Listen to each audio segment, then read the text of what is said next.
नमस्कार साथियों। लैमार्कवाद लैमार्किज्म विकास के सिद्धांत में सबसे पहले लैमार्क द्वारा प्रस्तुत की गई ये थ्योरी है लैमार्किज्म। आज आप और हम लोग इसी लैमार्किज्म थ्योरी पर अध्ययन करेंगे, जिसमें आपका बहुत बहुत स्वागत है, मोस्ट वेलकम। तो देखिए, लैमार्कवाद अर्थात लैमार्किज्म, ये सिद्धांत किस वैज्ञानिक ने दिया था? Jean Baptiste D Lamarck. ये 1744 में जन्म था इनका और मृत्यु जो थी वह 1829 में हुई थी। जन्म इनका फ्रांस में बेजेंटीन पिकार्डी नामक एक स्थान है, वहां हुआ था। क्या पिकार्डी नामक एक स्थान है, वहां हुआ था। इन्होंने विकास के मामले में सबसे पहला तर्क संगत सिद्धांत प्रस्तुत किया था। विकास के मामले इवोल्यूशन थ्योरी सबसे पहली प्रस्तुत की गई थी। बहुत महानतम वैज्ञानिक ये थे। इन्होंने 1809 में एक पुस्तक लिखी थी, जिस पुस्तक का नाम था फिलोसॉफिक जूलॉजिक। इस पुस्तक में मुख्य रूप से इन्होंने वातावरण का सीधा प्रभाव जंतुओं पर पड़ता है, जिसके आधार पर नए लक्षण विकसित होते हैं और उन अंगों का उपयोग अधिक होता है, वह अंग अधिक विकसित होते हैं। जिन अंगों का कम उपयोग होता है वह कम विकसित होते हैं और वह धीरे धीरे समाप्त हो जाते हैं। इन बातों को लेकर एक थ्योरी प्रस्तुत की थी, जिस थ्योरी को नाम दिया गया था theory of inheritance of acquired character, यानी उपार्जित लक्षणों की वंशागति का सिद्धांत मुख्य रूप से इनके द्वारा दिया गया था। तो देखिए, थ्योरी का नाम क्या था? Theory of inheritance of acquired character. ठीक, उपार्जित लक्षणों की वंशागति का सिद्धांत। 1809 में बुक एक पब्लिश की थी। उस बुक का नाम था फिलोसॉफिक जूलॉजिक। बुक का नाम था, बहुत महत्वपूर्ण है, ध्यान में रखना है।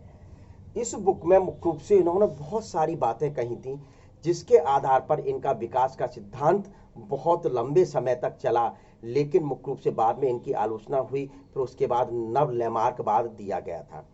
तो इन्होंने मुख्य रूप से इस फिलोसॉफिक और जूलॉजिक बुक में मुख्य रूप से क्या लिखा था, इनके महत्वपूर्ण बिंदु क्या थे? जैसे ये कहते थे वातावरण का सीधा प्रभाव पड़ता है, आंतरिक शक्ति का नई जाति के निर्माण में, विकास में मुख्य रूप से सहयोग है। तो कौन कौन से मुख्य बिंदु थे? तो ये बिंदु देखिए, सबसे पहला जो बिंदु था वह है इंटरनल वाइटल फोर्स। दूसरा बिंदु था डायरेक्ट इफेक्ट ऑफ एनवायरनमेंट। तीसरा जो बिंदु था वह है न्यू नीड, यानी नई आवश्यकताएं। चौथा बिंदु था use and disuse of organ. और पांचवा बिंदु था इनहेरिटेंस ऑफ एक्वायर्ड कैरेक्टर। तो देखिए, ये जो बिंदु थे, इन बिंदुओं को हिंदी में भी मैं बोल दूं, क्या क्या बिंदु थे। तो देखिए, सबसे पहला internal vital force. Internal vital force का मतलब होता है आंतरिक जीवन शक्ति, वातावरण का सीधा प्रभाव नई आवश्यकताएं और उपयोग एवं अनुपयोगी अंगों,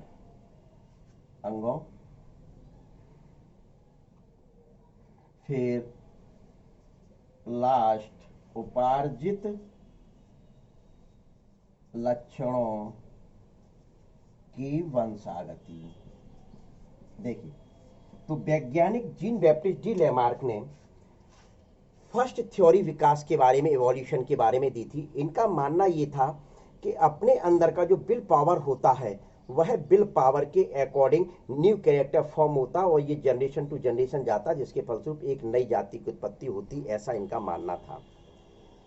डायरेक्ट सीधा प्रभाव, मतलब डायरेक्ट इफेक्ट ऑफ एनवायरमेंट, वातावरण का सीधा प्रभाव जो पड़ता है, यानी इस पृथ्वी पर जैसे जीव पैदा होता है तो उसको सबसे पहले एनवायरमेंट से संघर्ष करना पड़ता है, एनवायरमेंट से मुख्य रूप से लड़ना पड़ता है। तो एनवायरमेंट के अकॉर्डिंग उसमें कैरेक्टर आवश्यकताओं के अनुसार मुख्य रूप से डेवलप होते हैं, और जो कैरेक्टर डेवलप होते हैं वह मुख्य रूप से जनरेशन टू जनरेशन स्थानांतरित होता चला जाता है, ट्रांसफर होता चला जाता है, जिसके कारण एक नई जाति की उत्पत्ति होती है। यानी न्यू नीड, नई आवश्यकता जब वातावरण में आया तो उसको ऐसा लगा कि मुझे जीवित रहना है इस वातावरण में, इस एनवायरमेंट में, तो उसको नए कैरेक्टर डेवलप करना पड़ा नई आवश्यकताओं के अनुसार। अगला 4th नंबर का पॉइंट था यूज एंड डिसयूज, मतलब वैज्ञानिक ने सबसे ज्यादा इस पॉइंट पर जोर दिया था डी लेमार्क ने, कि उनके अनुसार जो अंग अधिक उपयोग में लाया जाता है वह अधिक विकसित होता है, वह अधिक विकसित होकर एक पीढ़ी से दूसरी पीढ़ी में लगातार पहुंचता चला जाता है। जो अंग कम विकसित होता है तो वह धीरे धीरे जनरेशन टू जनरेशन पहुंचता है, और मुख्य रूप से धीरे धीरे क्या होता है, कम विकास हुआ तो जिसके कारण वह अंग समाप्त हो जाता है, ऐसा वैज्ञानिक लेमार्क का मानना था। जो लक्षण नए डेवलप हुए या जो लक्षण अधिक उपयोग हुए जिसके कारण अधिक विकसित हुए, या कम उपयोग हुए तो कम विकसित हुए, तो ये जो लक्षण है यानी उपार्जित किए गए हैं, एक्वायर्ड किए गए हैं, वह जनरेशन टू जनरेशन इनहेरिटेड होते हैं, ऐसा वैज्ञानिक लेमार्क का कहना था। इसको मुख्य रूप से वैज्ञानिक लेमार्क ने उदाहरण के माध्यम से समझाया। तो कौन कौन से एग्जाम्पल मुख्य रूप से इनके द्वारा दिए गए थे अधिक उपयोग के लिए? सबसे पहले जिराफ और वर्ड्स का दिया गया था। किसका दिया गया था? पक्षी का दिया गया था। देखिए, जिराफ में क्या बताया गया कि एंशिएंट टाइम में जो जिराफ होते थे उनकी गर्दन और 4 लिम्ब बहुत छोटे होते थे, लेकिन जब इनकी नई आवश्यकता नए वातावरण में ये पहुंचे, नए वातावरण से मतलब है कि जब इनको बड़ी बड़ी वनस्पतियों प्लांट्स को फीड करना पड़ा, जब पादपों का विकास हुआ, तो उस दौरान मुख्य रूप से जो हर्ब सब थे वो धीरे धीरे समाप्त हुए, या मतलब उस जगह नहीं पाए जाते थे जिस जगह ये पहुंचे नए वातावरण में, तो वहां बड़ी वनस्पति पाई जाती थी। यदि उनको उस एनवायरमेंट में उस जगह रहना है तो अपने उस पेड़ को खाना पड़ेगा जो उनके लिए वहां उपलब्ध है, यानी कि बहुत बड़े पेड़ थे। तो फिर जीवित रहना है तो कैसे खाएं, यानी खाना है तो वहां तक पहुंचना पड़ेगा। तो पहुंचने के लिए क्या किया इन्होंने, अपनी गर्दन को, नेक को स्ट्रेच किया, खींचा, इस प्रकार से खींचा, और 4 जो लिम्ब थे, अग्रपाद जो थे, इनके अग्रपादों को मुख्य रूप से इन्होंने ऐसे किया जैसे अपने ये अग्रपाद है। ये कोई कहा जाए कि कमरे में एक पंखा लगा हुआ, उस पंखे को आपको टच करना, तो आप कोशिश करेंगे, कैसे करेंगे, इस प्रकार से करेंगे, ऐसे जाएंगे, हाथों को ऐसे खींचेंगे और गर्दन पर जोर डालेंगे। तो धीरे धीरे लाखों वर्षों तक इस प्रकार से जिराफ ने क्रिया की, जिसके कारण आज लंबी गर्दन वाला जिराफ पैदा हो गया। ऐसा मतलब था कि जब गर्दन यानी नेक का अधिक उपयोग किया गया और 4 लिम्ब अग्रपाद का अधिक उपयोग किया गया, जिसके कारण मुख्य रूप से इनके ये लक्षण पीढ़ी दर पीढ़ी स्थानांतरित होते चले गए, और आज विकास के रूप में लंबी गर्दन वाला जिराफ और लंबे अग्रपाद वाला जिराफ आपके सामने है, ऐसा वैज्ञानिक का मानना था। दूसरा एग्जाम्पल दिया था इन्होंने वर्ष का। वर्ष मतलब जो इस पृथ्वी पर पाए जाते थे, स्थल पर पाए जाते थे, वह वर्ष के लिए भोजन समाप्त हुआ तो मुख्य रूप से इनको जलीय भोजन पर निर्भर रहना पड़ा। ये जल में स्थानांतरित हुए। ये कहाँ स्थानांतरित हुए बच्चों? जल में स्थानांतरित हुए। जल में कैसे पहुंचे? धीरे धीरे जल में पहुंचे। वहां जल में जो भोजन पाया जाता था तो वहां मुख्य रूप से उन पर निर्भर रहना पड़ा। तो जब वहां निर्भर रहना पड़ा तो इनको अपने पैरों का अधिक उपयोग गहराई में जाने के लिए करना पड़ा एवं चोंच का उपयोग करना पड़ा, पानी में डिप करके मुख्य रूप से जंतुओं को पकड़ने के लिए, अपने भोजन को पकड़ने के लिए। तो इस कारण मुख्य रूप से आज इनके पैर और चोंच लंबी हो गई, ऐसा वैज्ञानिक लैमार्क का मानना था। तो ये दो जो एग्जाम्पल दिए गए वो अधिक उपयोग के लिए दिए गए। फिर आता है तीसरा एग्जाम्पल स्नेक का। किसका एग्जाम्पल आता है? स्नेक का। वो कम उपयोग के लिए दिया गया था। क्या? सर्प का जो एग्जाम्पल दिया गया वो कम उपयोग के लिए। आज अजगर और बुआ जो स्नेक हैं इनमें मुख्य रूप से पेल्विक गर्डिल पाए जाते हैं। तो पेल्विक गर्डिल कब पाए जाएंगे? जब आपके हाइंड लिम्ब होंगे, पश्चपाद होंगे। जब पाद ही नहीं होंगे, पैर ही नहीं होंगे तो पेल्विक गर्डिल क्यों पाए जाएंगे? वैज्ञानिकों का मानना, वैज्ञानिक लैमार्क का मानना यह था कि एंशिएंट टाइम के जो स्नेक थे उनमें पैर पाए जाते थे, लेकिन ये पैर उनके लिए खतरा साबित होते थे। क्यों? क्योंकि इनके दुश्मन जब इनको पकड़ने आते थे, मार गिराने आते थे तो ये भागते थे, तो झाड़ियों में उलझ जाते थे पैर। और बिल में जाते समय मुख्य रूप से क्या होता था कि पैर अड़चन देते थे और चपटा शरीर था। तो आज सांप देखा होगा आपने, गोल हो गया। तो क्या हुआ कि धीरे धीरे उन्होंने अपने पैरों का उपयोग कम कर दिया। पैरों का उपयोग कैसे किए? पैरों को नीचे लाए इस प्रकार से और पेशियों के माध्यम से खिसकना शुरुआत किया और बिल में घुसना। तो धीरे धीरे मुख्य रूप से क्या हुआ, जब पैरों का उपयोग उन्होंने कम कर दिया तो धीरे धीरे ये लक्षण एक पीढ़ी से दूसरी पीढ़ी में पहुंचे और आज जो सांप पाए जाते हैं वह मुख्य रूप से बिना पैर वाले पाए जाते हैं। ऐसा मुख्य रूप से वैज्ञानिक लैमार्क ने समझाया था। तो ये मुख्य रूप से एग्जाम्पल के द्वारा वैज्ञानिकों ने समझाया। लेकिन आगे आने वाले वैज्ञानिकों को इनकी थ्योरी जो थी वो स्पष्ट रूप से समझ में नहीं आई, जो मुख्य रूप से इन्होंने इस पुस्तक में लिखी थी। इस पुस्तक में जो लिखी गई थी इनको इस थ्योरी को समझ में नहीं आया वैज्ञानिकों को। तो वैज्ञानिकों ने मुख्य रूप से इसकी आलोचना की, क्रिटिसिज्म की। तो इनकी क्या क्रिटिसिज्म थी? तो सबसे पहली जो आलोचना थी, वैज्ञानिकों ने कहा, मतलब विशेष तौर पर वैज्ञानिकों इंटरनल वाइटल फोर्स, आंतरिक जीवन शक्ति, यानी कि क्या अपनी विल पावर जो अंदर की जो शक्ति होती है कि वह क्या एक नए लक्षण उत्पन्न कर सकती है? कांट पॉसिबल, ऐसा नहीं है। वातावरण का सीधा प्रभाव, वातावरण का सीधा प्रभाव, मानव वैज्ञानिकों का मानना यह था कि चलिए वातावरण का सीधा प्रभाव किसी जंतु के लक्षणों पर पड़ता है जिसके कारण एक नया लक्षण विकसित होता है, ये लेकिन लक्षण कैसे विकसित हुआ इस चीज को वैज्ञानिक लैमार्क ने डिस्क्राइब नहीं किया था। तीसरा, नई आवश्यकता। भाई जब नई आवश्यकता उत्पन्न हुई तो वो क्यों और कैसे उत्पन्न हुई और वो नई आवश्यकता कैसे स्थानांतरित हुई, इसको वैज्ञानिक लैमार्क ने नहीं बताया था। ये वैज्ञानिक ने इनकी आलोचना की। उपयोग और अनुपयोग, यानी कि ये बात सही है कि जो अंग अधिक उपयोग किया जाता है वह अधिक विकसित हो जाता है, लेकिन वह प्रत्येक अंग एक पीढ़ी से दूसरी पीढ़ी में विकसित अंग किस प्रकार से पहुंचता है इस चीज को मुख्य रूप से नहीं बताया गया था। या कम विकसित अंग है वह मुख्य रूप से कैसे समाप्त हो जाता है यह नहीं बताया गया था। तो जो नया लक्षण धारण किया गया वह उपार्जित लक्षण कैसे एक पीढ़ी से दूसरी पीढ़ी में पहुंचा, ये इनके द्वारा नहीं बताया गया। तो इस वजह से इनकी वैज्ञानिक ने आलोचना प्रत्येक बिंदु पर कर दी। सबसे ज्यादा आलोचना जो फोर्थ पॉइंट इनका मुख्य था उसी पर मुख्य रूप से वैज्ञानिकों ने आलोचना उदाहरण देकर की।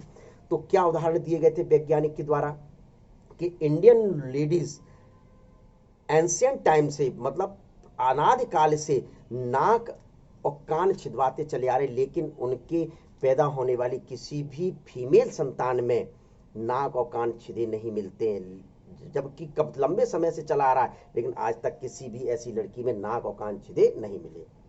चाइनीज जो लेडीज होती है अपने पैरों की सुंदरता बढ़ाने के लिए टाइट शूज वियर करते हैं, धारण करते हैं, लेकिन उनकी संतान जो फीमेल होती है उसमें किसी में भी पैर छोटे नहीं पाए जाते हैं। अनादिकाल से आज तक ऐसा चीन में चला आ रहा है कि पैरों की सुंदरता बढ़ाने के लिए चीनी जो लेडीज होती है वह टाइट शूज पहनती हैं, लेकिन उनकी संतान में आज तक ऐसा नहीं हुआ, फिर पुनः पहनना पड़ रहा है कि छोटे पैर वाली संतान हुई हो ऐसा।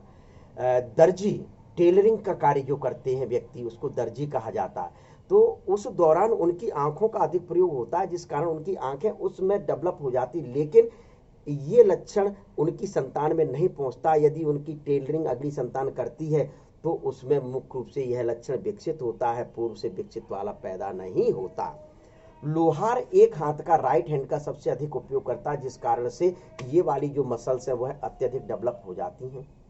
ये मसल्स जब अत्यधिक डेवलप हो जाती हैं, विकसित हो जाती हैं, लेकिन उनकी जो ऑफस्प्रिंग होती है, उनकी जो संतान होती है, उसमें मुख्य रूप से ये राइट हैंड की मसल्स डेवलप नहीं मिलती हैं। ये चीज़ एक एग्जाम्पल दिया बुराई के लिए, पहलवान जो होते हैं, जो कुश्तियाँ लड़ते हैं, पहलवानी करते हैं, तो खाते पीते बहुत है, जिसके कारण उनकी ये जो मसल्स हैं, ये वाली मसल्स और जंगा की मसल्स, मुख्य रूप से थाई की मसल्स बहुत डेवलप हो जाती हैं। क्या उनकी जो संतान होती है उनमें मुख्य रूप से ये मसल्स डेवलप मिलती हैं? नहीं मिलती हैं। तो इस प्रकार से मुख्य रूप से बुराई की थी, लेकिन बुराई तो की इन उदाहरणों के द्वारा। एक वैज्ञानिक थे बीजमैन।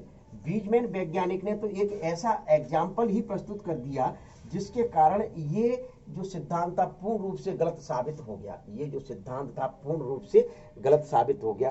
क्या दिया था बीजमैन ने? मुख्य रूप से जो थ्योरी दी थी, बीजमैन वैज्ञानिक ने जर्म प्लाज्म की निरंतरता का सिद्धांत प्रस्तुत किया था। लिख लीजिए, theories of continuity of germ plasm, English में लिख लीजिए, मैं बोर्ड पे नहीं लिख रहा हूं। थ्योरीज ऑफ, देखिए यहीं से, theories of continuity of germ plasm, ये सिद्धांत मुख्य रूप से इनके द्वारा प्रस्तुत किया गया। इन्होंने एक एग्जाम्पल दिया, 20 पीढ़ियों तक लगातार चूहे की पूंछ को काटा, 20 पीढ़ियों तक, यानी कि 20 जनरेशन तक। पहले एक पेयर को लिया, एक पेयर को क्रॉस कराया, क्रॉस कराने के फलस्वरूप संतान हुई, फिर उनको क्रॉस कराया, उनकी टेल को लगातार काटते चले गए, पूंछ को काटते चले गए। लेकिन किसी भी जनरेशन में 20 जनरेशन तक इन्होंने इस प्रकार का कार्य किया, एक्सपेरिमेंट किया, लेकिन एक से लेकर 20 जनरेशन तक किसी भी जनरेशन में इनको चूहे की पूंछ विहीन चूहा नहीं मिला। पूंछ विहीन तो छोड़ो, उसके चूहे की छोटी पूंछ वाला भी चूहा प्राप्त नहीं हुआ। इस एक्सपेरिमेंट, बीजमैन के एक्सपेरिमेंट से इनकी कड़ी आलोचना मुख्य रूप से हो गई। तो बीजमैन ने इस चीज को प्रस्तुत करके बताया कि बीजमैन ने कहा कि वही लक्षण पीढ़ी दर पीढ़ी स्थानांतरित होता है जो जर्म सेल्स में मुख्य रूप से विकसित होता है। यानी जनन कोशिकाओं में जो लक्षण विकसित होता है, जो लक्षण डेवलप होता है, वही लक्षण जनरेशन टू जनरेशन ट्रांसफर होता है।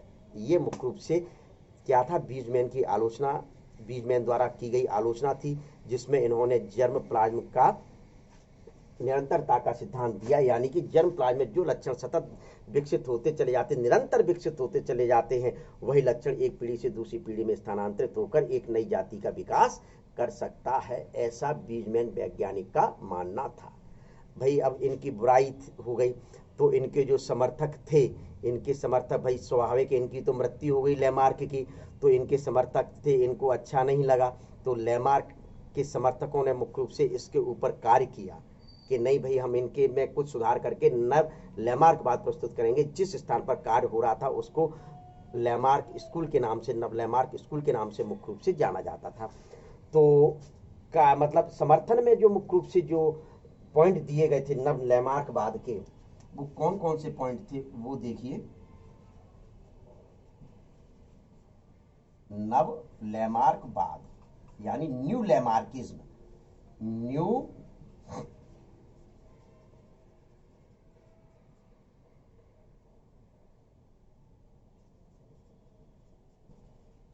लैमार्किन। न्यू लैमार्किन में मुख्य रूप से जो जो बातें कहीं पहले कही गई थी, क्या जो जो बातें कही गई थी वो बातें कौन कौन सी थी, उन बातों को देखिए। सबसे पहली मुख्य रूप से यही थी कि आंतरिक जीवन शक्ति जीवों के विकास में कोई भूमिका नहीं निभाते। भाई जो वो कह रहे थे कि भूमिका निभाते हैं, इन्होंने ये कहा कि भैया नहीं निभाते हैं। ठीक है, पहला। दूसरा पॉइंट था वातावरण जीवों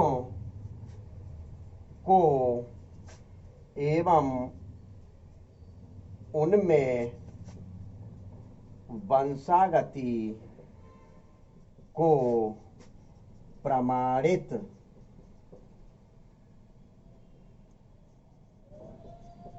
करता है। ये दूसरा पॉइंट था।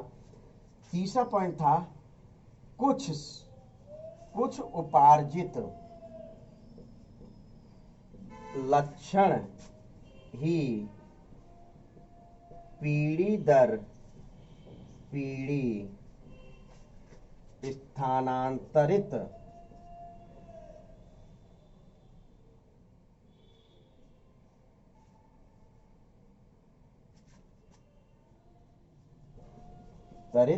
होते हैं। देखिए, तो फिर अगला था जो जन्म प्राय में विकसित होते, वो मैं इसी के साथ बता दूंगा।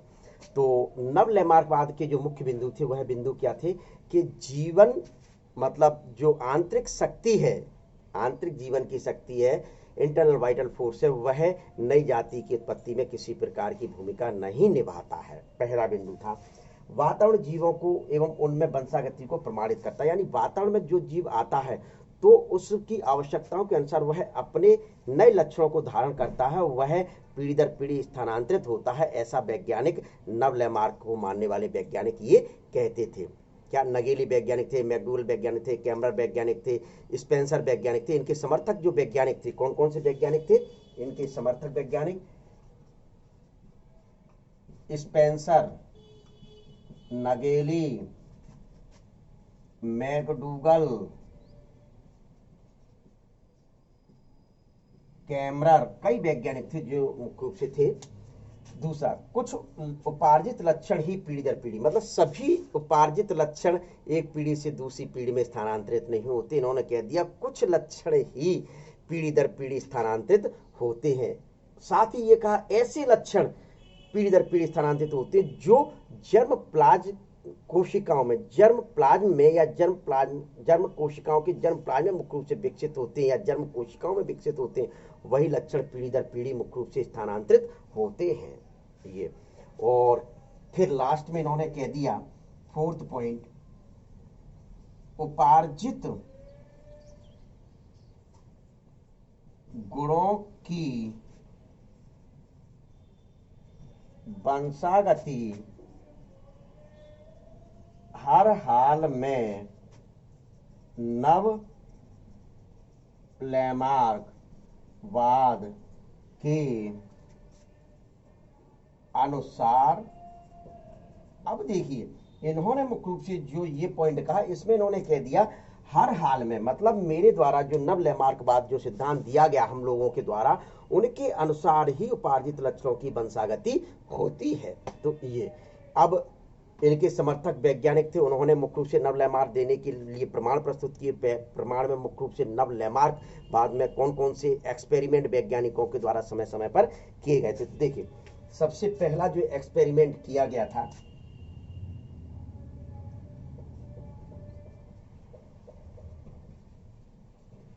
एक्सपेरिमेंट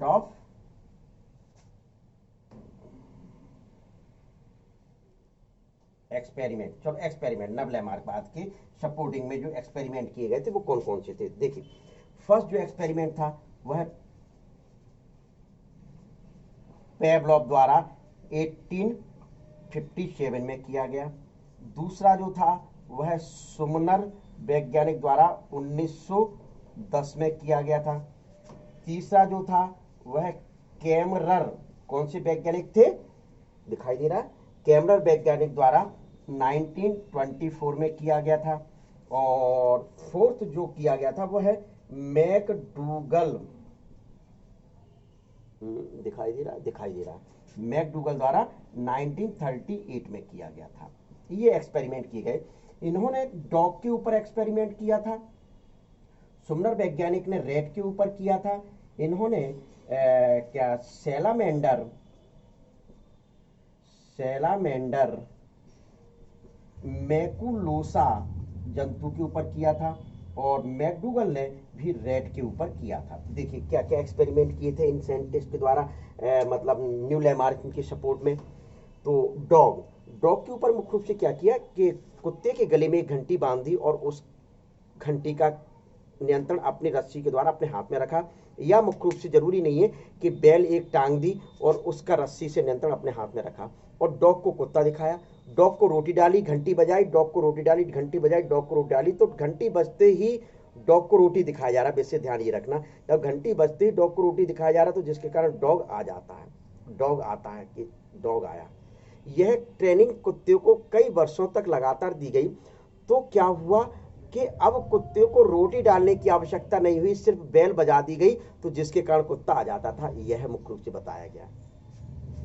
दूसरा, सुमनर जो वैज्ञानिक थे, सुमनर वैज्ञानिक ने रैट के ऊपर एक्सपेरिमेंट किया। इन्होंने मुख्य रूप से किया कि कुछ रैट को गर्म वातावरण में पाला और कुछ रैट को ठंडे वातावरण में पाला। तो वैज्ञानिक ने क्या देखा कि जिनको गर्म वातावरण यानी हॉट एनवायरनमेंट में पाला जा रहा है उनके ईयर, पिन्ना और टेल बड़ी हो जाती है। गर्म वातावरण में पाले जा रहे चूहे के ईयर, पिन्ना और टेल बड़ी हो जाती है, ऐसा सुमनर वैज्ञानिक ने एक्सपेरिमेंट करके बताया। इधर जो ठंडे वातावरण में पाले जा रहे थे उनके ईयर, पिन्ना और टेल छोटी हो जाती है।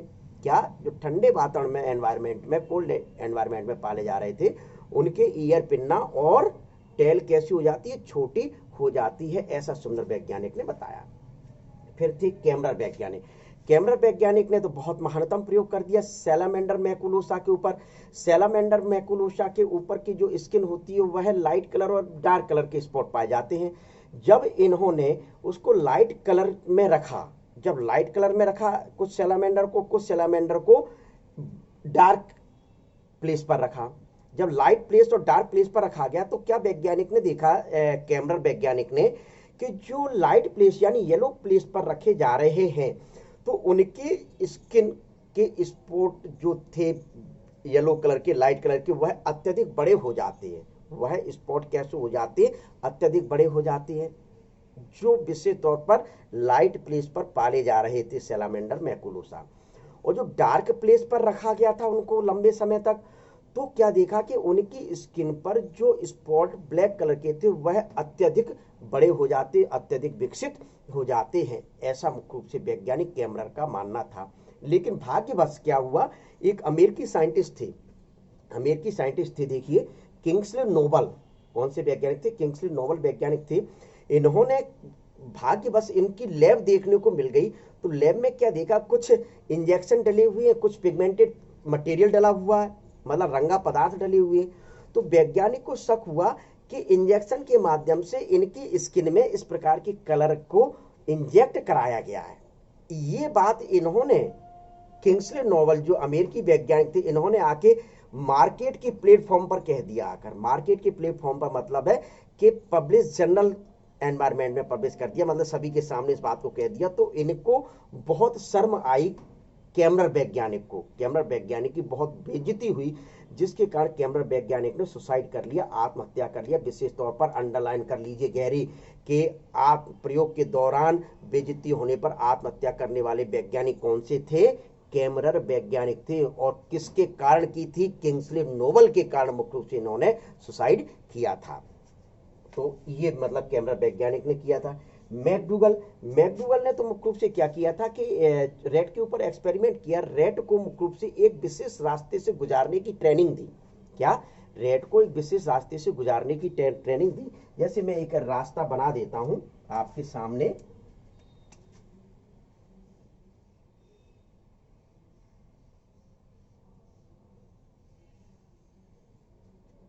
इस प्रकार का कोई एक रास्ता डेवलप किया होगा, जो भी रास्ता डेवलप किया, अब ये आई डोंट नो इस रास्ते, देखिए, तो इस प्रकार का कोई रास्ता डेवलप किया।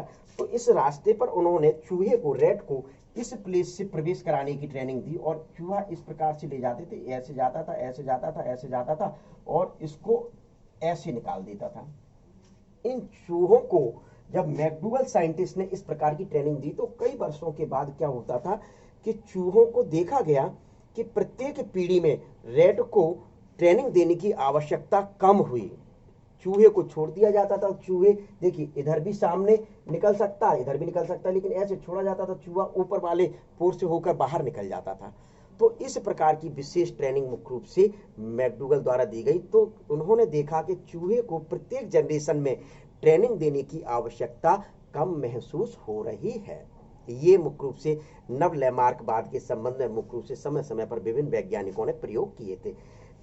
पेवलॉव ने कब किया था? 1857 पे डॉग के ऊपर सुमनर ने किया था, 1910 में रैट के ऊपर कैमरम ने किया था, 1924 में सैलामेंडर के ऊपर रह गया, सैलामेंडर रह गया, सैलामेंडर के ऊपर प्रयोग किया, सैलामेंडर मैकुलोसा के ऊपर, और मैकडूगल ने किया था 1938 में रैट के ऊपर। तो ये है आपका लैमार्किंग। एक बार मैं आपको फिर से रिवाइज किए देता हूँ, सुन लीजिए। 1744 में जन्म हुआ था, 1829 में मृत्यु हो गई थी। फ्रांस में इनका बेजेंटिन पिकार्डी नामक स्थान पर मुख्य रूप से जन्म हुआ था, विशेष तौर पर यह ध्यान रख लें। 1809 में इन्होंने मुख्य रूप से एक बुक पब्लिश की थी, जिस बुक का नाम जो था, जिस बुक का नाम कोई बता पाएंगे बच्चों? हैं? जिस बुक का मुख्य रूप से नाम था फिलोसॉफिक जूलॉजिक नाम बुक था। इस बुक में मुख्य रूप से इन्होंने बहुत महत्वपूर्ण बातें कही।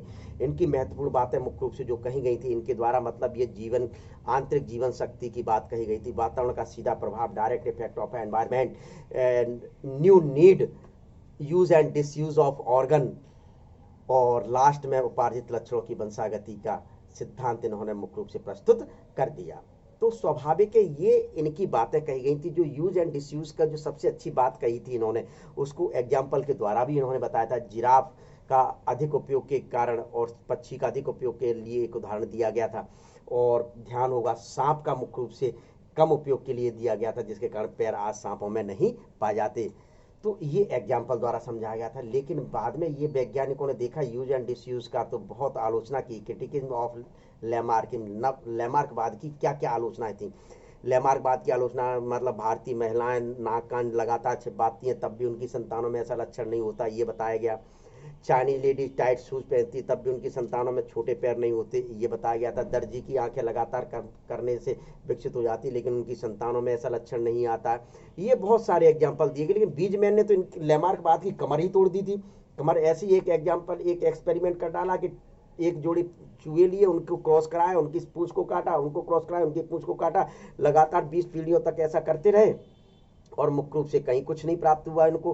कि छोटा चूहा तो, छोटी पूंछ वाला चूहा तो मिलता ही नहीं, और बिना पूंछ वाला चूहा ही प्राप्त नहीं हुआ, ऐसा मुख्य रूप से इन्होंने एक्सपेरिमेंट कर डाला था। तो ये मुख्य रूप से क्या थे लैमार्किंग में। फिर भैया बुरा लगा तो इनके समर्थन में कुछ वैज्ञानिक उतारे हैं कि ऐसा ऐसा ऐसा होता है, ये जो देखो पूरा बता चुका हूं मैं।